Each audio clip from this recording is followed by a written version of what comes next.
Hey guys, it's Tape the Grape, and I'm in the 2005 Chevy Impala. And I don't remember if I mentioned it in a previous video, but we took it to a shop, had them look it over and see all what was wrong with it. The first shop we took it to, 815 Automotive, they said, this is not safe to drive, a bunch of things wrong with it. This is the list of the things it said it needs. Upper and lower intake gasket, brake lines, rear brake lines leaking, both rear wheel bearings. Rear stabilizer bar links broke off, oil pan gasket, you can see the rest. Bunch of other things wrong with it. The very bottom one's kind of cut off, so I can't tell what it was supposed to be. It looks kind of written and then printed. But oh well, they said it's not safe to drive. We wanted a second opinion, because boy, would that suck if that was the truth. You know, if all this stuff was wrong with it and it was actually not safe to drive after we just spent $2,000 on it. Well, we took it to Firestone Complete Auto Care. They're expensive, but they do really good work. And, well, we got it in, and we looked at it. They looked at it, and yeah, there's stuff wrong with it. Nowhere near as many things as they said here. I know the tires are rotted, but it's, you know, like dry rotted, but so is one of the tires on my Lumina. The brake lines are, you know, a concern, obviously, so that's something we're going to get done. Upper and lower intake gasket, I'm not worried about it currently because it runs just fine. Oil pan gasket, a lot of cars leak oil, you know, as long as it's not terrible.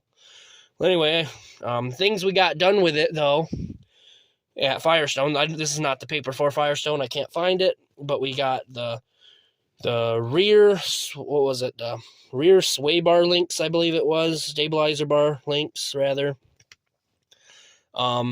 We got a rear wheel bearing done because Firestone only said one needed to be done, I guess. I don't know. And that's all we could afford at the time. But anyway, and then we also got the rear struts replaced. Of course, we're going to have more things to do eventually, but I'll show you the things we did get done. So if we look here, pull back the carpet, probably see from just here, turn the flashlight on, got the new one on the right and the left. No point showing you the other side. Same thing. And you can probably see from in here. Yep, you can.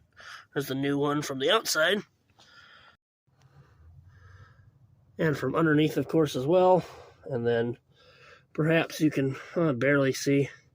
Somewhere there's some linkages that goes up and down. Let me see. Oh, yeah, right. Right in there.